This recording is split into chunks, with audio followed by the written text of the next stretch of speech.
अस्सलाम वालेकुम everyone and welcome to our past paper practice sessions. Sir, मुझे पूरी उम्मीद है कि अब तक आप लोगों ने अपने तमाम कॉन्सेप्चुअल लेक्चर्स को along with the practice questions cover कर लिया होगा। So now you are in a position कि अब हम full length past paper questions की तरफ बढ़ें जो कि आपके एग्ज़ाम स्टाइल्स के होंगे। ठीक है, तो अब हमारा फॉर्मेट क्या होगा सर? फॉर्मेट इसी तरह से चलता रहेगा कि मैं आप लोगों को क्वेश्चंस प्रोवाइड किया करूँगा, then you have to attempt it. Okay, जब आप उसको अटैम्प्ट करेंगे तो आपको आइडेंटिफाई होगा कि कौन कौन से ऐसे एरियाज़ हैं जहाँ पर आप मिस्टेक कर रहे हैं, कौन सी ऐसी चीज़ें जो आपको समझ नहीं आ रही है, पेपर में क्या चीज़ है जिसको आप हैंडल नहीं कर पा रहे हैं। और फिर होगा ये कि मैं आपके साथ सॉल्यूशन शेयर कर रहा हूँ जिससे आप अपने सॉल्यूशन को कंपेयर करेंगे और साथ में मैं आपको इस तरह उसकी सॉल्यूशन वीडियो लेक्चर प्रोवाइड कर रहा हूँ जिसके अंदर मैं आपको पूरी टेक्निक समझाऊंगा कि किस तरह से पेपर को आपने अटेम्प्ट करना है from the beginning to the end of the exam, right. तो आए ज़रा स्टार्ट करते हैं सर। देखें, जब भी आपके पास पूरा पेपर आएगा तो ये पेपर कोई 10 पेज लंबा है। कितने पेज तक जा रहा है ये? If I go there it is going till 11th page, not only 10, it's going to 11th page. ये यहाँ पर 10 है और ये 11। तो जब ये 11 पेज का एक डिटेल और एक कॉम्प्रिहेंसिव क्वेश्चन हमारे पास आया हुआ है जो कि एक कंपनी की कंप्लीट केस स्टडी है, इसको सर हम हैंडल किस तरह करेंगे? तो देखें, हैंडल करने की टेक्निक मैं आपको आज डे 1 से बता रहा हूँ जो कि आपने अपने पूरे SBL के एग्ज़ाम के अंदर फॉलो करनी है। वो टेक्निक क्या है सर? वो टेक्निक ये है कि आपने जब आपके पास पेपर आएगा तो आपने सबसे पहले आपने क्या करना है? आपने जाना है उसका, यहाँ पर आपको गिवन होगा background information. Let me change it. यहाँ पर होगी आपके पास क्या? Background information. ये आपका प्री सीन वाला पेपर नहीं है। प्री सीन वाले पेपर्स की भी हम प्रैक्टिस करेंगे, but right now starting from the easy things first. तो प्री सीन वाली चीज़ को अभी साइड में रखते हैं। फिलहाल आपके पास एक बैकग्राउंड इन्फॉर्मेशन गिवन है, आप उस बैकग्राउंड इन्फॉर्मेशन को रीड करेंगे। तो बैकग्राउंड इन्फॉर्मेशन को रीड करने के बाद आपके पास इन्फॉर्मेशन होगी कि आपके पास एग्जिबिट 1 है, 2 है, देन 3, 4, 5 एंड 6। यानी कि इस पूरे क्वेश्चन के अंदर जो 100 मार्क का पेपर है इसके अंदर आपके पास 6 एग्जिबिट्स हैं। इन 6 एग्जिबिट्स की मदद से आपने क्या करना है? आपने अपने आंसर्स को ड्राफ्ट करना है।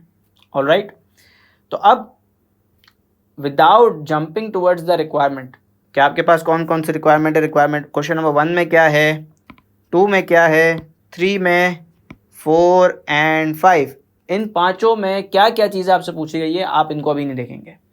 आप सबसे पहले बैकग्राउंड इन्फॉर्मेशन को रीड करेंगे, उसके बाद हर एक एग्जिबिट का बर्ड आई व्यू लेंगे, यानी कि आपको पता लग जाए कि हर एग्जिबिट में आपको किस नेचर की और क्या इन्फॉर्मेशन गिवन है, ताकि जब आप अपनी रिक्वायरमेंट्स को सॉल्व कर रहे होंगे तो आपको ये पता होगा कि सर कौन से एग्जिबिट में मुझे इस रिक्वायरमेंट से रिलेटेड इन्फॉर्मेशन मिलेगी और मैं उस एग्जिबिट में जाऊंगा, वहाँ से इन्फॉर्मेशन को एक्सट्रैक्ट करूंगा और अपने आंसर का पार्ट बना रहूँगा।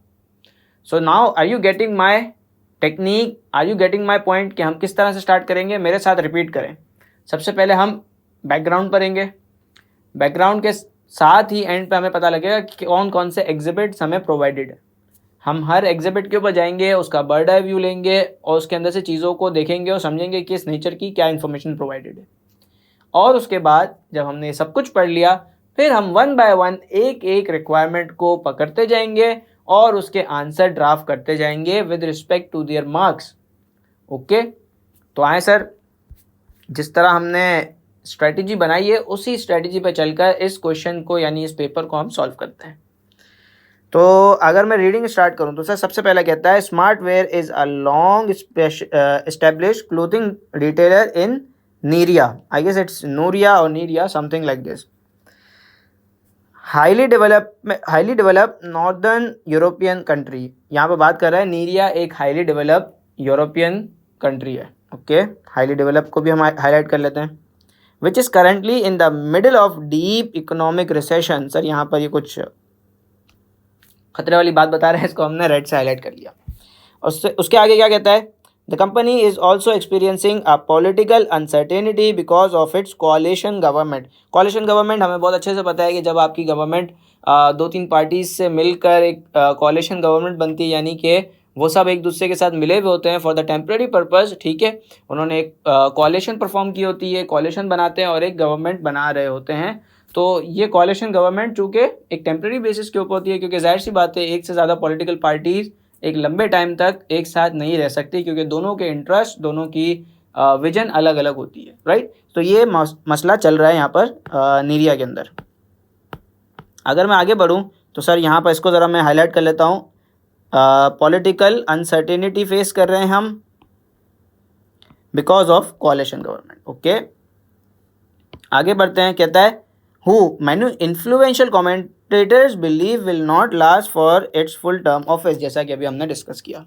These two factors have contributed to record high level of unemployment, low business confidence and steady decline in the standard of living of its general population.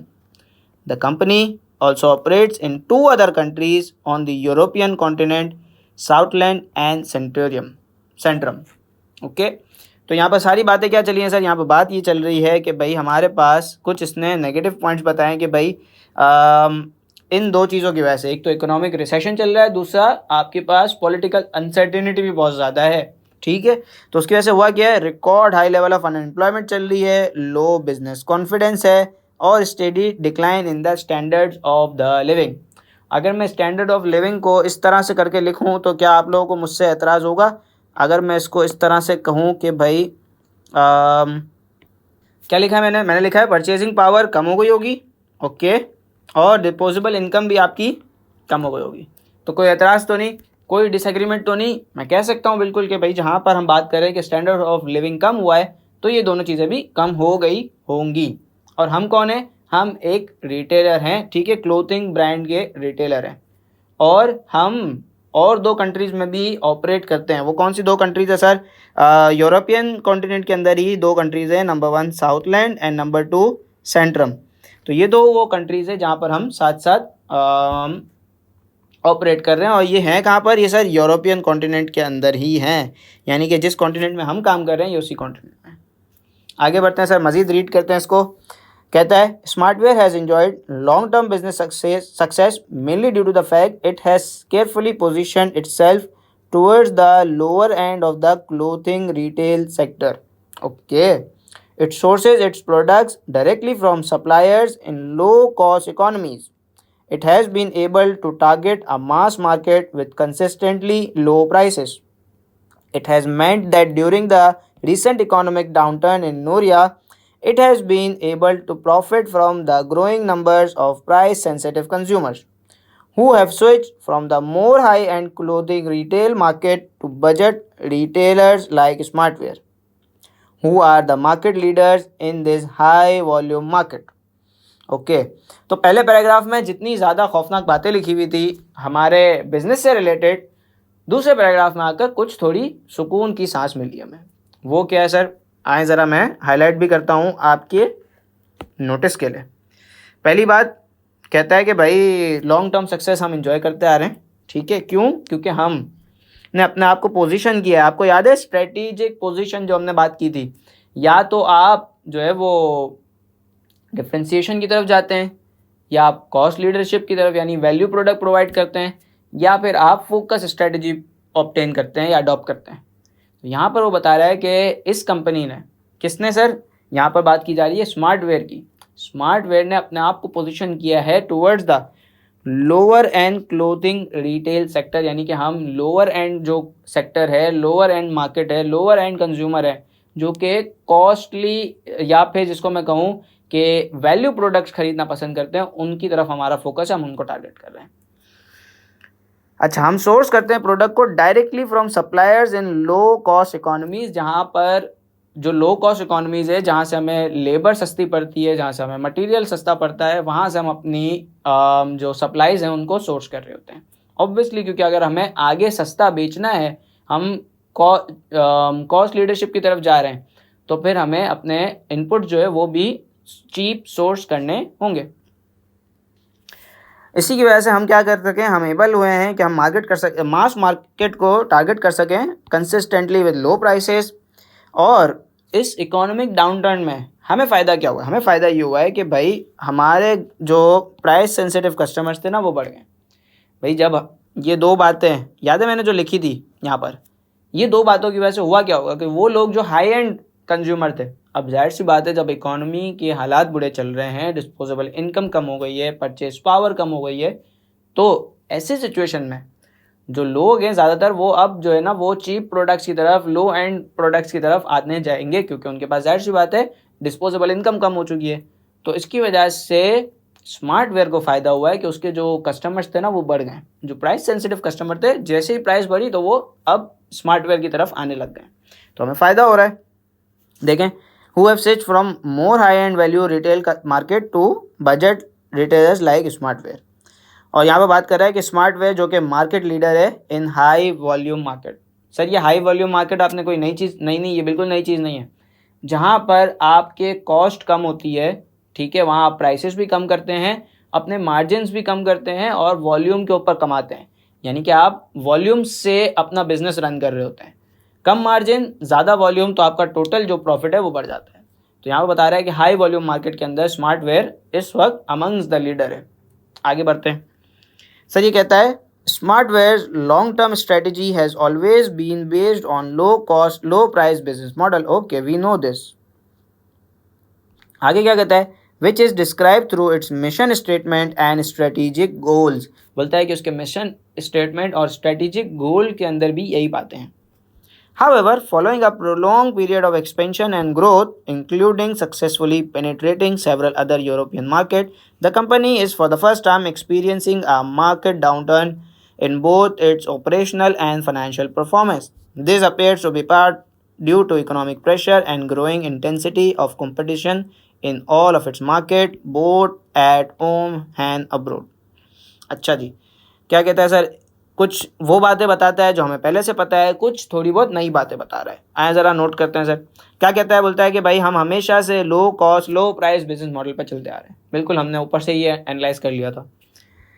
फिर बताता है कि भाई यही इनके मिशन स्टेटमेंट और स्ट्रेटेजिक गोल्स में भी है शामिल। फिर कह रहा है कि भाई हमने बहुत एक लंबे टाइम तक एक्सपेंशन भी की है, ग्रोथ भी की है। हम एक कंट्री से दो अलग अलग कंट्रीज जो कि साउथलैंड और सेंट्रम थे उनमें भी हमने एक्सपेंशन की, मगर अब लाइफ में फ़र्स्ट टाइम हमें थोड़ी डिफ़िकल्टीज फेस हो रही है। ये डिफ़िकल्टीज हमें पेश आ रही हैं ऑपरेशनल और फाइनेंशियल परफॉर्मेंस दोनों लिहाज से।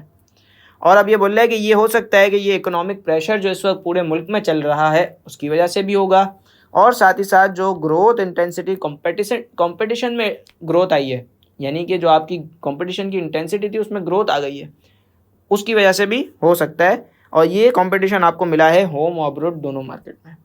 ठीक है सर, यानी कि अब इस वक्त हमारे कॉम्पिटिटर्स हमारी एग्जिस्टिंग मार्केट के अंदर बढ़ चुके हैं। सर इसको यहाँ ज़रा नोट करें, क्योंकि ये कुछ बातें हैं जो मुझे लग रहा है हमें काम आएंगी। हम ये कह रहे हैं कॉम्पिटिटर्स, तो क्या कह रहे हैं हम कह रहे हैं competitor in existing market has increase. तो एज अ बिजनेस लीडर जब भी आपको कोई ये बात बोलेगा तो आप क्या बोलेंगे? आप ये बोलेंगे कि भाई या तो मैं अपनी प्रोडक्ट रेंज बढ़ाऊंगा, सही है ना। आपको याद हो कि हमने बात की थी कि जब आपको ग्रोथ करनी होती है तो एंड्स ऑफ ग्रोथ मैट्रिक्स आपसे क्या कहता है? आपसे कहता है कि भाई या तो आप अपने प्रोडक्ट की रेंज बढ़ाएं या आप अपनी मार्केट को एक्सपेंड करें, यानी कि आप ग्लोबलाइजेशन की तरफ जाएं, आप इंटरनेशनल मार्केट की तरफ मूव करें, राइट। तो यहाँ पर भी यही कोई चीज़ होगी जो हम अपने आंसर में भी डिस्कस कर रहे होंगे। तो आगे बढ़ते हैं, क्या कहता है सर। आगे कह रहा है हमसे, at recent board meeting to discuss the latest set of disappointing financial results, it was proposed that an external consultant be appointed to investigate the deteriorating performance of Smartware and propose the best way forward for the company. Latest board meeting जो हुई है उसमें जब discuss किया जा रहा था disappointing financial results को, वहाँ पर ये प्रपोज किया गया कि भाई अब हम क्या करेंगे, एक्सटर्नल कंसल्टेंट्स को अपॉइंट करेंगे, उनको हायर करेंगे और उनको कहेंगे कि भाई आप क्या करो, आप इन्वेस्टिगेट करो कि ये क्या मामला है, किस वजह से हमारी परफॉर्मेंस इतना नीचे जा रही है। एक हमें external outside fresh point of view के थ्रू हमें पता लगे कि क्या मामला हैं, कौन से ऐसे पॉइंट्स है जहाँ पर हम लैग कर रहे हैं या क्या मसले मसाइल हैं, ठीक है। तो नॉर्मली कंपनीज करती हैं, बिल्कुल ऐसा करती हैं, तो यहाँ पर भी यही बात चल रही है। अब कहता है सर यहाँ पर बड़ी काम की बात उसने बताई है, you are the external consultant engage by Smartwear. Sir देखें, हमारे ACCA SBL के पेपर के अंदर ये बात बहुत ज़्यादा ज़रूरी होती है कि हमें ये पता होना चाहिए कि भाई हमारा रोल क्या है, ताकि हम जब आंसर ड्राफ्ट कर रहे हो, कोई रिपोर्ट पेश कर रहे हो, कोई ब्रीफिंग पेपर, मेमो, कोई सजेशन दे रहे हो, तो हमारी टोन किस तरह से होनी चाहिए, हमारी एक इनसाइड इंटरनल स्टेक होल्डर की टोन होनी चाहिए या हमारी एक्सटर्नल कंसल्टेंट या थर्ड पार्टी की टोन होनी चाहिए, राइट। तो यहाँ पर हमें बताया जा रहा है कि आप एक एक्सटर्नल कंसल्टेंट है, आपकी third party outside view point होना चाहिए, आउटसाइड टोन होनी चाहिए। आगे बढ़ते हैं sir. And you have gathered the following information to help you with your assignment. कह रहा है कि आपने एज अ एक्सटर्नल कंसल्टेंट ये इन्फॉर्मेशन जो है ना गैदर्ड की है, जो कि आपको आपके असाइनमेंट में हेल्प कर रही होगी। वो असाइनमेंट क्या होगा सर, नीचे जो हमारे पास 5 रिक्वायरमेंट थी, ये आपका असाइनमेंट है कंपनी के थ्रू, और आपको उनके ऊपर डिफरेंट रिपोर्ट्स और analysis, briefing paper, notes, memo, slide वगैरह बना कर देनी होंगी। तो आए ज़रा रीड करते हैं सर, हमारे एग्जिबिट्स का ओवरव्यू लेते हैं और फिर एक एक करके हम अपने रिक्वायरमेंट्स की तरफ मूव कर रहे होंगे। सर क्या है हमारे पास, सबसे पहले कहता है एग्जिबिट 1। एग्जिबिट 1 में briefing notes prepared by the business development department for the consultant. हमारे पास बिजनेस डेवलपमेंट डिपार्टमेंट ने कुछ ब्रीफिंग नोट्स बनाकर दिए हैं कंसल्टेंट के लिए, वो मौजूद है एग्जिबिट 1 के अंदर। एग्जिबिट 2 के अंदर ट्रांसक्रिप्ट है of a recent Smartwear board meeting discussion. Board की जो रीसेंट मीटिंग हुई थी उसकी डिस्कशन की ट्रांसक्रिप्ट हमारे पास मौजूद है, उसके अंदर कुछ मैटर्स है जो डिस्कस हुए हैं, जो कि हमारी इन्फॉर्मेशन के लिए बहुत ज़रूरी है। एग्जिबिट 3 के अंदर an article from the Noria Herald dated 21 February 2009। ओके। 4 के अंदर कंपैरेटिव 4 एग्जिबिट के अंदर comparative macro economic data for Nuria, Southland and Centrum हमारे पास मौजूद है। सर यहाँ पर अगर मैं बात करूँ मैक्रो इकोनॉमिक डेटा, ज़रा इसको अपने जहन में रखेंगे, क्योंकि आगे हमारे पास हो सकता है कि जब वो हमसे कंपनी के एनवायरनमेंट की बात कर रहा हो, क्योंकि ऊपर मैं ये क्यों गैस कर रहा हूँ, क्योंकि जब वो मुझे पॉलिटिकल रिलेटेड चीज़ें बता रहा है, वो मुझे इकोनॉमिक रिलेटेड चीज़ें बता रहा है, सोशल रिलेटेड चीज़ें बता रहा है, तो इसका मतलब हो सकता है कि वो मुझसे आगे जाकर कहीं पर इकोनॉमिक इन्वायरमेंट का या जो जनरल रिक्वायरमेंट है, कंट्री इन्वायरमेंट है, उसका एनालिसिस करने को बोलेगा। तो वहाँ पर मुझे ये मैक्रो इकोनॉमिक डाटा बहुत ज़्यादा काम आने वाले हैं। ओके। फिर आगे executive summary of the Smartwear internal audit report on supply chain management, customer database management system CDMS, financial investment appraisal. Okay. तो ये हमारे पास 6 एग्जिबिट्स हैं। आए ज़रा एक एक करके हर एक एग्जिबिट का ओवरव्यू करते हैं और कुछ एग्जिबिट्स को हम डिटेल में भी हाथ के हाथ देख लेंगे, ताकि अब जब हम अपनी रिक्वायरमेंट्स पे ऊपर मूव कर रहे होंगे तो हमें पता होगा कि कौन से एग्जिबिट से कौन सी इन्फॉर्मेशन हमने एक्सट्रैक्ट करनी है। आए सर ज़रा जल्दी से हम एग्जिबिट्स को डीब्रीफ करते हैं। तो हमारे पास सबसे पहला एग्जिबिट है, that is exhibit 1 briefing notes prepared by the business development department for the consultant. आए ज़रा इसको रीड करते हैं। क्या कह रहा है सर, हमसे कहता है स्मार्टवेयर मिशन स्टेटमेंट। सबसे पहले हमारे पास मिशन स्टेटमेंट आ गई है, तो मिशन स्टेटमेंट को हम ज़रा रीड करते हैं और समझते हैं कि भाई कंपनी का मिशन क्या है। तो कंपनी का मिशन है is to make the widest range of goods quality fashion which is responsibly sourced available to everyone at affordable prices. कह रहा है कि भाई 3 चीज़ें मैंने यहाँ पर देखी हैं। पहली उसने कहा, देखें क्या क्या 3 चीज़ें मैंने नोटिस की हैं।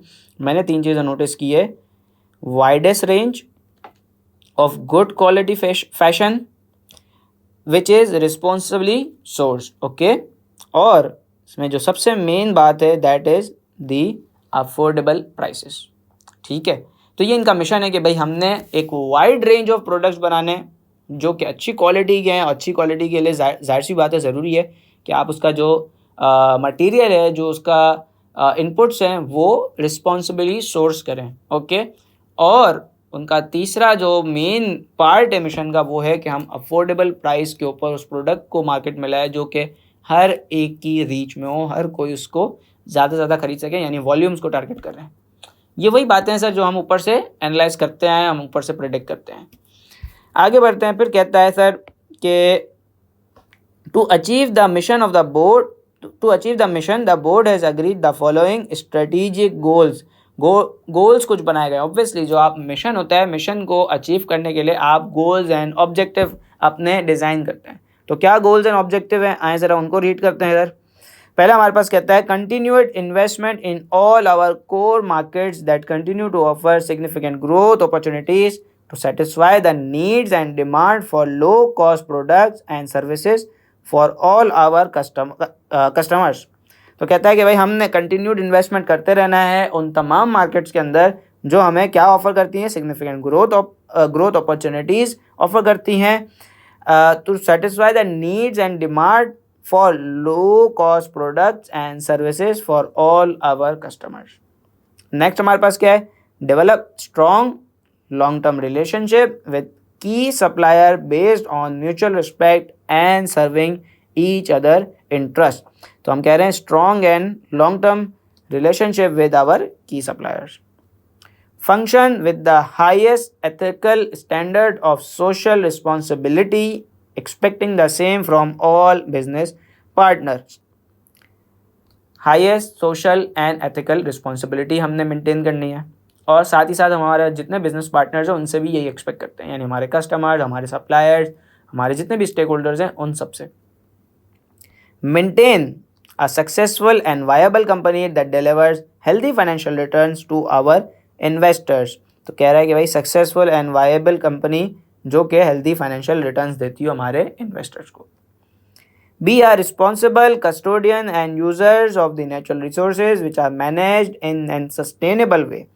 ओके सर, ये एक और आपका CSR related, ethical responsibility related point आ गया।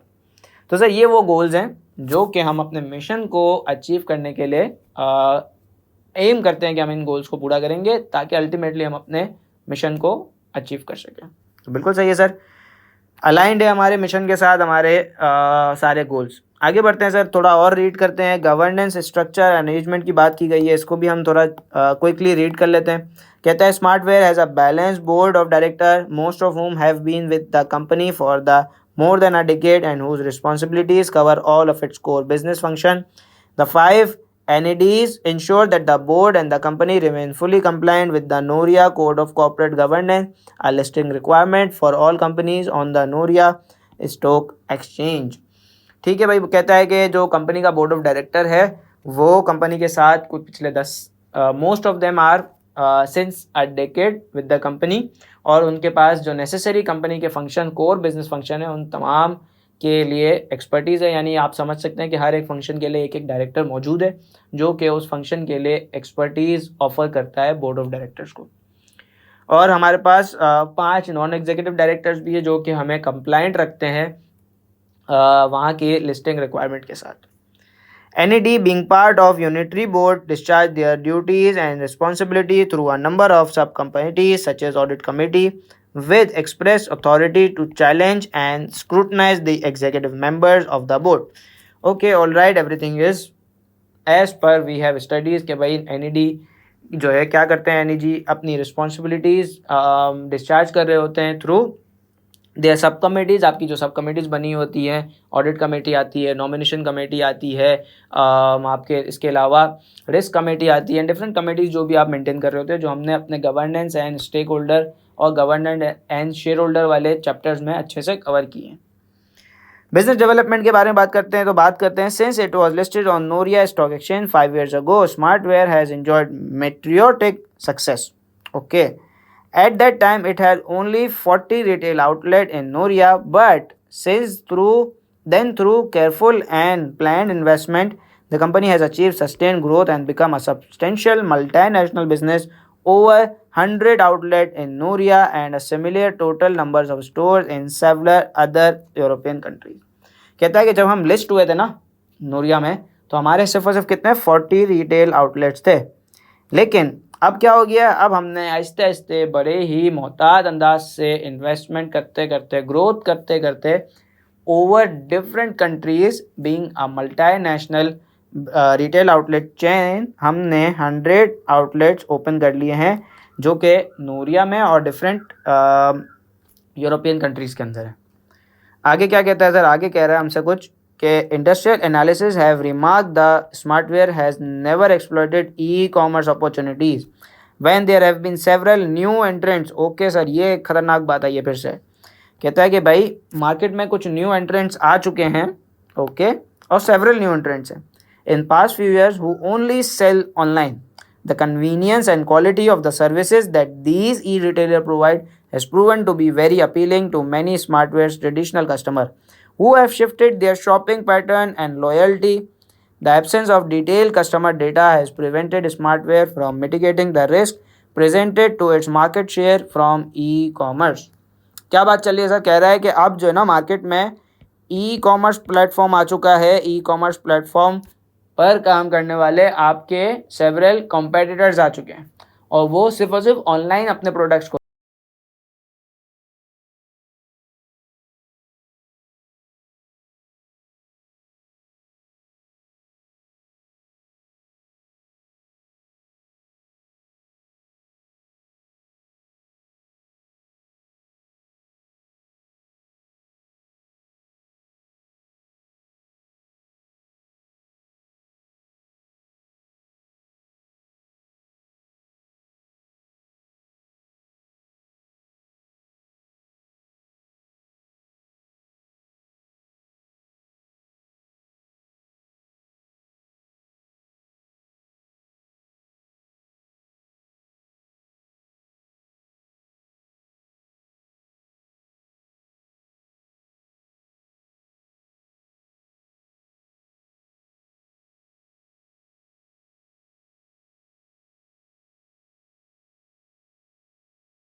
नोटिफिकेशन देंगे स्टॉक एक्सचेंज के ऊपर, तो मुझे ये लगता है कि भाई हमारी स्टॉक प्राइस और कम होगी। जाहिर सी बात है, कोई भी कंपनी बताएगी कि हमारे प्रॉफिट्स कम होंगे एक्सपेक्टेशन से, तो उसकी शेयर प्राइस को हिट लगेगी, लेकिन वो कहते हैं ये शॉर्ट टर्म में होगा। एनईडी भाई ने और इंटरप्ट किया, और क्या कहा एनईडी भाई इंटरप्ट करके कहते हैं कि भाई this institutional investor further suggested to me that the strategic direction of the company is completely wrong. बोलता है कि आपकी स्ट्रेटेजिक डायरेक्शन ही गलत है। क्या गलत है? That the Smartwear has become out of touch with its core customer. He suggested that this is the main reason why the company has been losing sales to the competition, and unless board make radical changes in the situation may get far worse। कहता है कि भाई आपकी strategic direction ही गलत है, जिसकी वजह से आपके जो कोर कस्टमर है वो आपकी तरफ से जा रहे हैं, और अगर बोर्ड ने कोई रेडिकल चेंजेस नहीं किए, यानी कि हंगामाई सूरत हाल वाले चेंज ना किए, तो फिर ये और बुरे हालात हो सकते हैं। आगे, I am afraid that simply informing our investor that things are as bad as they thought will not reassure them about the board ability to turn around the business. The absence of the detailed and accurate information about the customer and the lack of technology to systematically capture and analyze such information is putting Smartware at a competitive disadvantage। ये वही सारी बात उसने कर दी sir जो थोड़ी देर पहले हमने बात की थी, जब हम एक ऑनलाइन प्लेटफॉर्म की तरफ जाने की बातें कर रहे थे कि हम क्यों नहीं जा पा रहे हैं। सो आगे बढ़ते हैं फिर, क्योंकि एक चीज़ रिपीट हो रही है। Therefore, I propose that we engage the service of an external consultant to investigate what is currently wrong with the Smartware and to report back to the proposal on how the business can return to success. A fresh pair of eyes is always useful when a critical and objective appraisal of a difficult situation like this is required। कहता है कि इस वजह से मैं ये suggest करता हूँ कि एक एक्सटर्नल कंसल्टेंट को आप हायर करें। वो एक फ्रेश और इंडिपेंडेंट आई व्यू से देखेगा और हमें बताएगा कि हम क्या गलतियां कर रहे हैं। इसी वजह से हमें अपॉइंट किया गया है और ये केस स्टडी बनाई गई है। तो ये था हमारा बेसिकली डायरेक्टर्स की जो लास्ट मीटिंग हुई थी उसका एक ओवरव्यू। आई होप कि हमने इसमें से बहुत सारी चीज़ें एक्सट्रैक्ट की और हमारे दिमाग में बैठी है, जिसको हम आगे अपने सॉल्यूशन में यूज़ कर रहे होंगे। आगे एक आर्टिकल है, उसको देखते हैं। सर आर्टिकल हमारे पास क्या है? सर आर्टिकल है from the Nuria Herald dated 21 February 2009। आए ज़रा इसको रीड करते हैं, इसको रीड करके देखते हैं कि इसके अंदर क्या बातें हैं। More doom and gloom on the horizon. Having already suffered for more than 3 years of economic misery, there is still no end in sight for the poor people of Nuria. A recent report issued by the Finance Ministry has forecasted negative economic growth, which in reality means further decline for Nuria, which during the whole of this year and possibly beyond.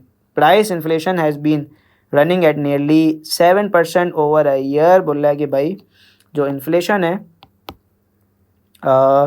वो 7% के ऊपर जा चुकी है, which is high for the Nuria economy, but with a stagnating economy, the central bank will be reluctant to raise interest rate.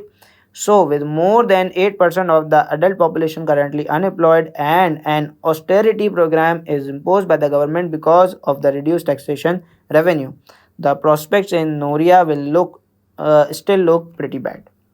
अच्छा भाई क्या कह रहा है? बोल रहा है कि भाई कुछ की पॉइंट्स है जो कि मैंने इसके अंदर देखे हैं, ज़रा आइडेंटिफाई करते हैं। बोलता है कि भाई सेंट्रल बैंक जो है इंटरेस्ट रेट भी इंक्रीज़ नहीं करेगा क्योंकि आपके इकोनॉमी के हालात बुरे चल रहे हैं। क्योंकि इंटरेस्ट रेट अगर वो इंक्रीज़ करेगा तो होगा क्या कि लोग अपना पैसा बैंक अकाउंट में रखना शुरू कर देंगे और इसकी वजह से कैश फ्लो के मसले पूरी इकोनॉमी में आएंगे।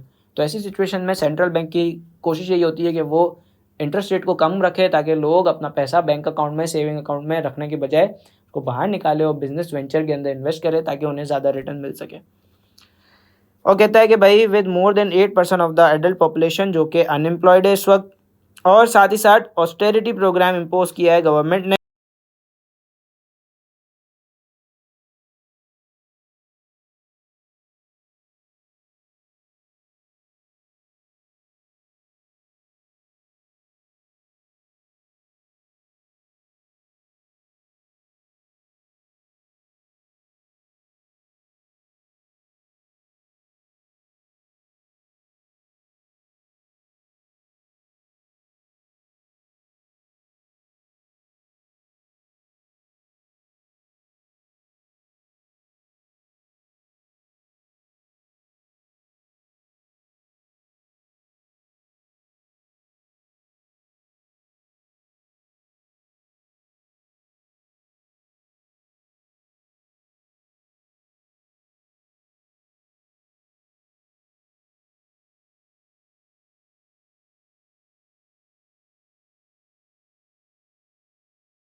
Agriculture, steel product, mining and tourism.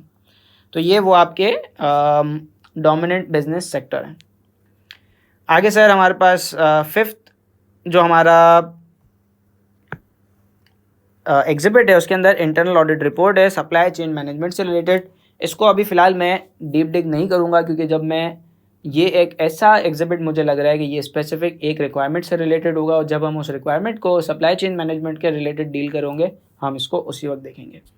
आगे बढ़ते हैं एग्जिबिट 6 की अगर मैं बात करूँ तो एग्जिबिट 6 के अंदर हमारे पास कस्टमर डेटाबेस मैनेजमेंट सिस्टम के अंदर फाइनेंशियल इन्वेस्टमेंट अप्रेजल की वर्किंग दी हुई है, जो कि हम ऊपर से बात कर रहे थे कि सर हम क्यों टेक्नोलॉजी में इन्वेस्टमेंट नहीं कर रहे हैं, हम क्यों ई बिज़नेस की तरफ नहीं जा रहे हैं। तो सर आप बिज़नेस की तरफ जा रहे हैं, हमने एक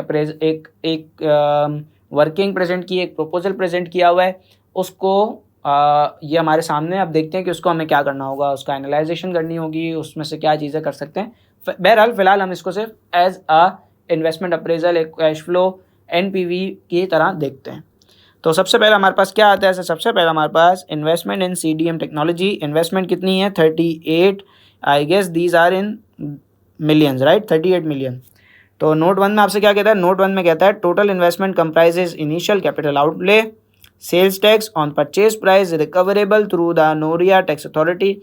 अच्छा, मैं अब इसके ऊपर कोई एनालिसिस नहीं करने वाला, मैं कुछ बात नहीं करने वाला कि ये क्या गलत है, इसमें क्या सही है, क्या होना चाहिए, क्या आपने चेंजेस होने चाहिए, इसको किस तरह इंप्रूव करें, हम कुछ नहीं, हम सिर्फ और सिर्फ इसको एनालाइज करें, हम देख रहे हैं क्या क्या लिखा हुआ है, ठीक है। जब उस रिक्वायरमेंट पे आएंगे तब हम ये चीज़ें सोचेंगे, क्योंकि अभी सोचने का फ़ायदा नहीं है। अभी आप सोचेंगे भूल जाएंगे, जब आप रिक्वायरमेंट पे आए तब उसको सोचिएगा। आगे है installation and system testing cost, staff training on CDMS, 5 year maintenance and support contract with the suppliers. Okay, आगे ऑपरेशन कॉस्ट। ये ऑपरेशनल कॉस्ट है आपकी 2 मिलियन की, जो कि आपको हर साल के एंड पे करनी है। एडिशनल कंट्रीब्यूशन जो कि आपको इस सॉफ्टवेयर, इस जो आपका सिस्टम है वो इम्प्लीमेंट करने की वजह से एडिशनल कंट्रीब्यूशन क्या बिजनेस को मिल रहा होगा, मिलेगा 22 मिलियन, 22, 22, 22 और ये सेम रहेगा through out the 5 years. Interest payable on loan, जो कि आपको लोन लेना पड़ेगा अपने अच्छा, एडिशनल कंट्रीब्यूशन के ऊपर भी एक नोट है, ज़रा है उस नोट को भी पढ़ते हैं। It is estimated that CDM will directly generate additional contribution from new and retained customers. Okay, मान लेते हैं आप बोल रहे हैं तो इंटरेस्ट पेबल ऑन लोन, तीसरे नोट के अंदर वो क्या कह रहा है भाई, 3 मिलियन, 3 मिलियन, 3 मिलियन और 3 मिलियन का इंटरेस्ट आपको लोन के ऊपर पे करना पड़ेगा। कौन सा लोन है, a new 38 million loan will be taken out to finance the project with interest payable at 8% per annum. ये 38 मिलियन ये वाले। ओके, आगे कहता है नेट कैश फ्लो आपके पास ये आ जाएंगे, उसके ऊपर कॉर्पोरेट टैक्स लगेगा 30% का, 5.1, 5.1, 5.1 and 5.1। Post tax net cash flow आपके पास आ जाएंगे 38 million, negative 11.9, 11.9, 11.9 and 11.9।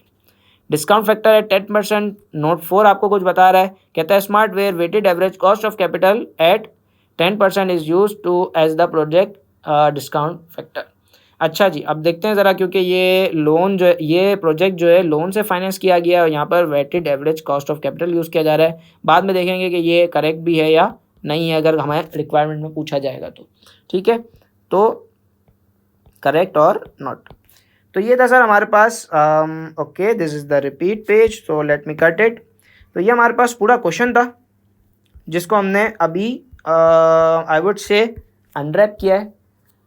Next lecture के अंदर हम एक एक रिक्वायरमेंट को रीड करेंगे, उस रिक्वायरमेंट से रिलेटेड डाटा को अपने माइंड से, अपनी जो स्टडीज़ है हमारी पिछली, उससे कनेक्ट करेंगे, एग्जिबिट से कनेक्ट करेंगे और अपने आंसर्स को ड्राफ्ट कर रहे होंगे। एक बार फिर से पूरे केस को जिस तरह मैंने डीब्रीफ किया है उस तरह खुद से डीब्रीफ करें and get ready for the solution ahead. Thank you so much, take care of yourself, see you, अल्लाह हाफिज़।